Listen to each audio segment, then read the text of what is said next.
Olá, estudante, seja bem-vindo a mais esta videoaula. É uma revisão dos temas que foram abordados durante o minicurso no ambiente da sala de aula aí na Escola Fábio Araripe. Bem, neste vídeo nós trataremos dos ângulos internos do triângulo equilátero. Nós já sabemos, né? Tem um vídeo anterior aí que trata da notação dos ângulos. E nós evidenciamos também neste vídeo os ângulos internos de um triângulo equilátero. Nós já podemos nos referir a esse triângulo como triângulo equilátero, né? Nós já justificamos esta propriedade deste triângulo construído a partir de dois arcos de circunferência, né? Analisando aí as interseções desses dois arcos e também as interseções desses dois arcos com uma reta de suporte, né? Esta reta ela é os pontos B e os pontos C, são pontos dessa reta de suporte. E o ponto A é a interseção desses dois arcos de circunferência que tem centro. Um tem centro em B e o outro tem centro em C. Bem, nosso objetivo é verificar os ângulos internos. Primeiro eu vou evidenciar, mais uma vez, estes ângulos. Então, nós temos o ângulo aqui do vértice B. Lembrando que a leitura do ângulo ela é feita no sentido anti-horário. Então, vou marcar aqui o ponto C para o programinha entender qual o ângulo que eu quero. E quando eu venho para o ponto A, ele destaca aqui este ângulo do vértice B. Da mesma forma, continuando no sentido anti-horário, vou destacando os pontos aqui para que o programinha mostre o ângulo do vértice A. E, da mesma forma, marco A, C e B para o ângulo C. Então, estes são os ângulos internos do triângulo equilátero. Queria só que você observasse que se eu fizer a leitura ou a indicação dos pontos no sentido horário, o programinha vai me dar um ângulo, só que ele vai me dar, neste caso aqui, um ângulo externo ao triângulo, certo? Então vejamos aqui, eu peguei para evidenciar este ângulo do ponto B, eu marquei o ponto C, B, A, certo? Agora vejamos se eu marco o ponto ABC. Vamos ver o que o sistema mostra para a gente.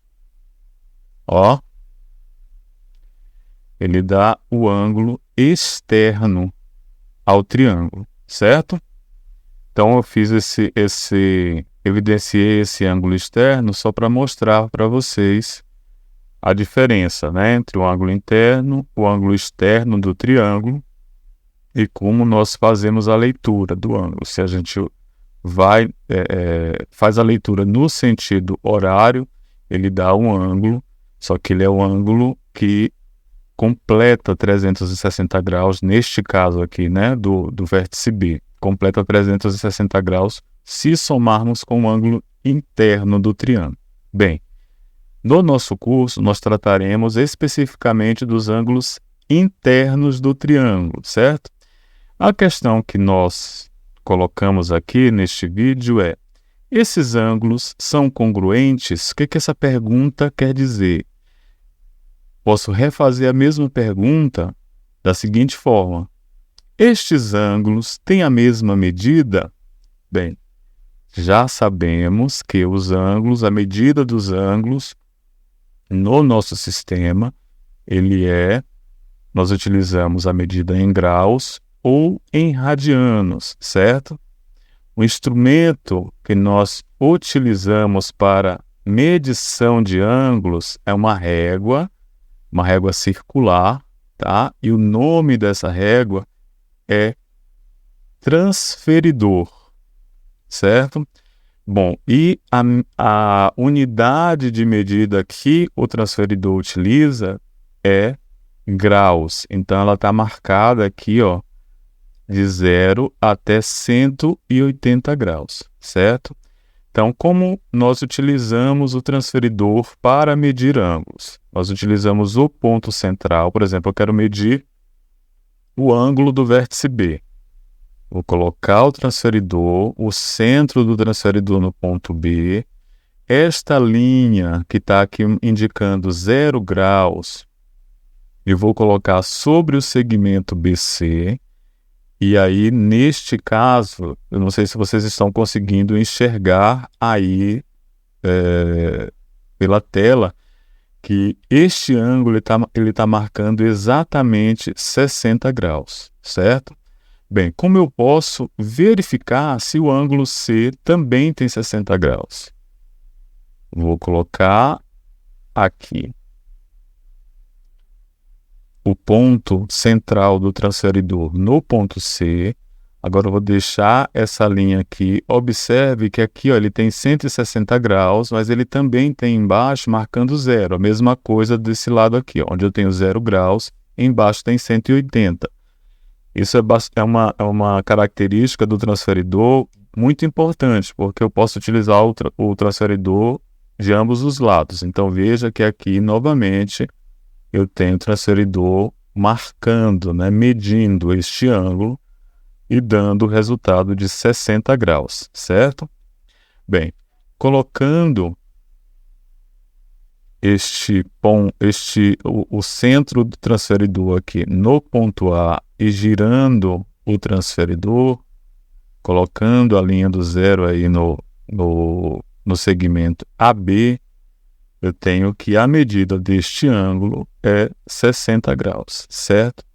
Então, pela mesma razão que eu falei para vocês que a régua, quando nós medimos a distância aqui, né, o tamanho desses segmentos, e eu disse que a régua indicava, né, dava um indício de que esses segmentos têm a mesma medida, nós podemos usar a mesma lógica para falar aqui do transferidor. Ah, professor, os graus do transferidor está errado? Medir com o transferidor é errado? Não, não é isso que eu estou dizendo, tá? O instrumento aqui, ele está todo certinho, todo ok. Nós utilizamos no nosso dia a dia. O que eu quero dizer é que quando nós utilizamos esse instrumento, nem sempre nós conseguimos a medida exata do ângulo interno do triângulo, porque na nossa construção, por exemplo, nós podemos ter afastado o ponto um pouquinho por causa da ponta do compasso ou da forma como eu coloquei a régua. Então, são erros que dão imprecisão a uma construção geométrica no caderno, certo? Então, queridos, neste caso, um recurso que nós utilizamos quando estudamos matemática é argumentar que a construção ela tem essa propriedade, certo?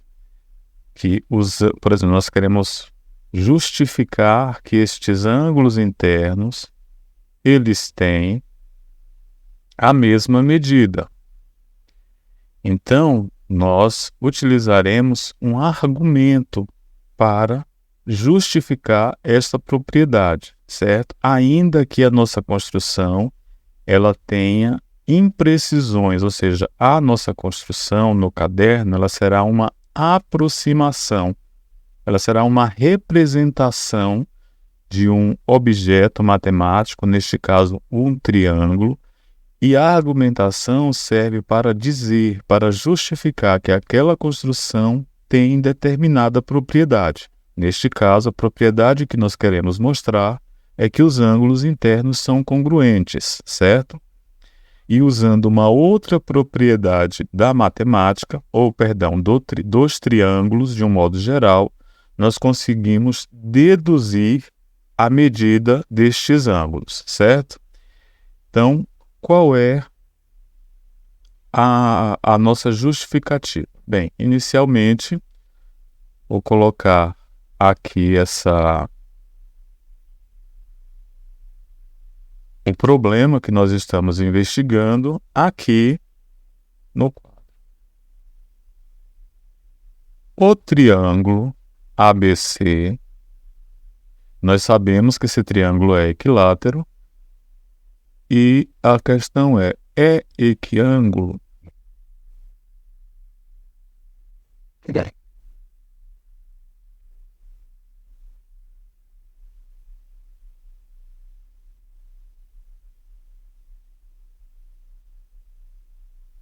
Bem, vale ressaltar que se nós tivéssemos participado de um curso de geometria desde o início, nós teríamos estudado as propriedades dos ângulos mais a fundo, certo? E aí, quando nós chegamos à conclusão de que o triângulo é equilátero, nós já poderíamos, a partir das propriedades conhecidas, argumentar e já definir, já justificar que ele também é equiângulo, certo? Como nós não fizemos esse estudo tão completo, nós iremos justificar aqui esta propriedade, certo?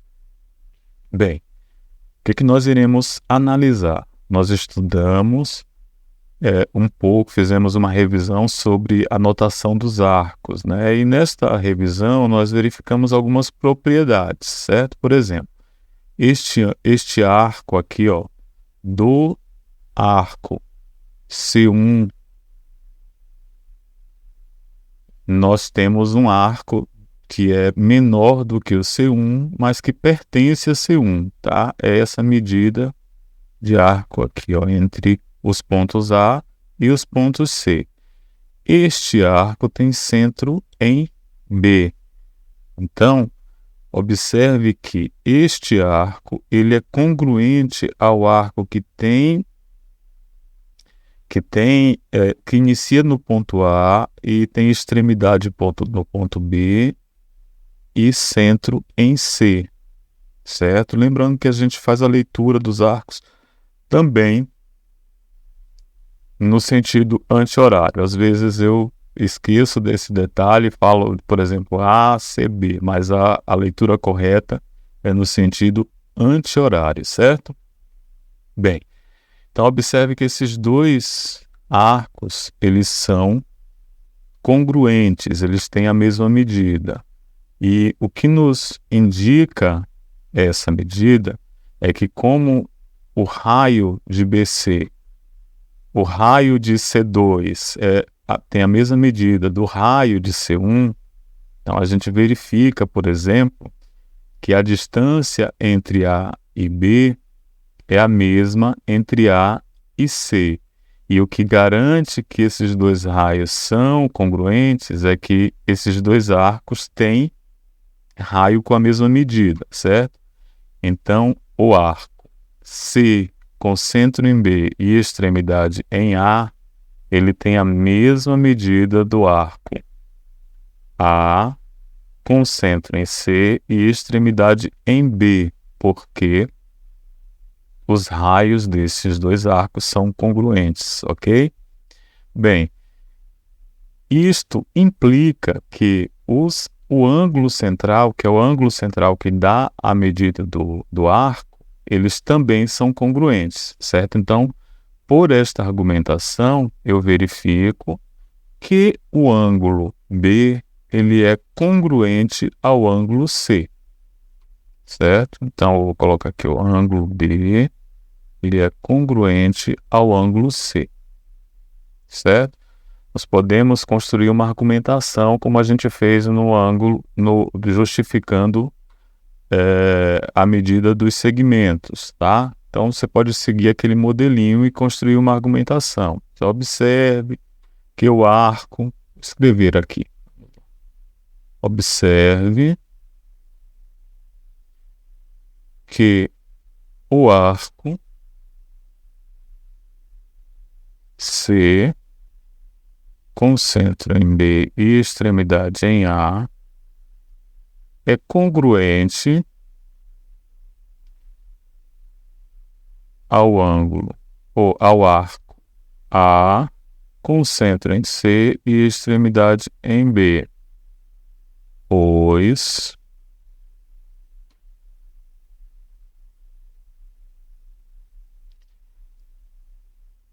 a distância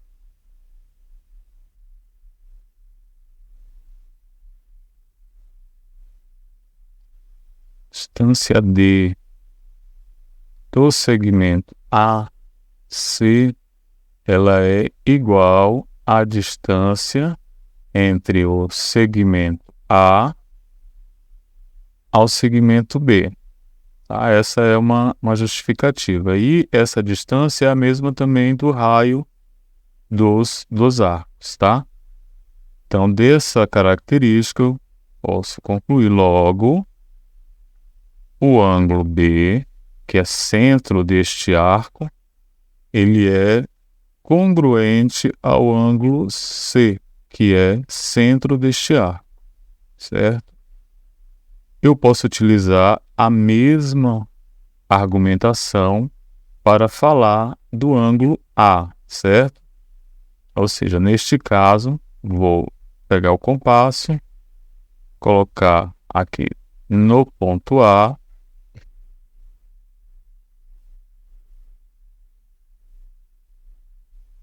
fazer a abertura do compasso, aqui uma abertura, passando pelo ponto C, e quando eu giro o compasso, ele também passa pelo ponto B, ou seja, eu tenho AC e AB como raio deste arco que eu acabei de construir.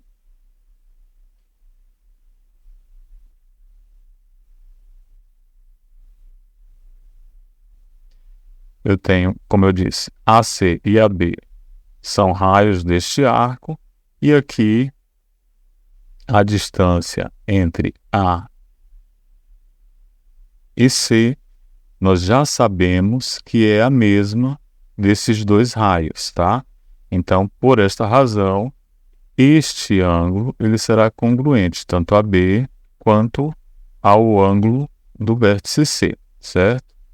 Então, vamos chamar esse arco aqui de C3, certo? E aí eu vou colocar aqui e que o arco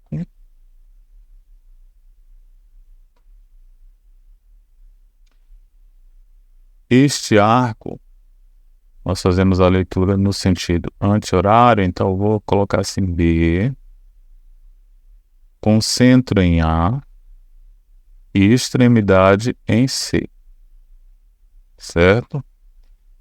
É congruente, e aí eu posso colocar qualquer um desses dois, certo? Vou colocar o ACB.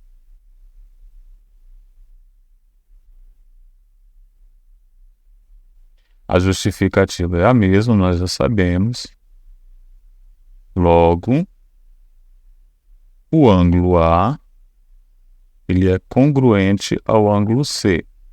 Então, eu posso escrever assim, ó, B é congruente a C, o ângulo, né? Que é congruente ao ângulo A. Então, o que é que eu concluo dessa argumentação? Que, portanto, o triângulo ABC é equiângulo.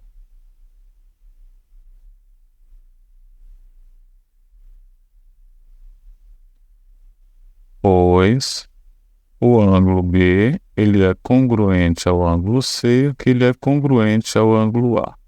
Tá? Então, essa é uma forma de nós justificarmos a igualdade das medidas deste ângulo, destes ângulos. Bem, se nós utilizarmos aqui, ó, uma propriedade dos triângulos, qual propriedade? Os ângulos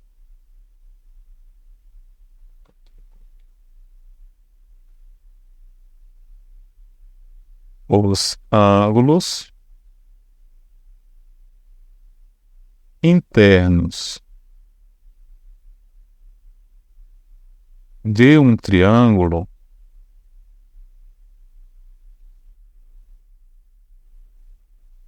somam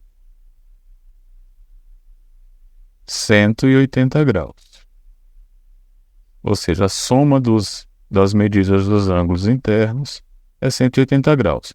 Isso significa, ó, que se eu pegar o ângulo A somar com o ângulo B, somar com o ângulo C, a medida que eu tenho é 180 graus.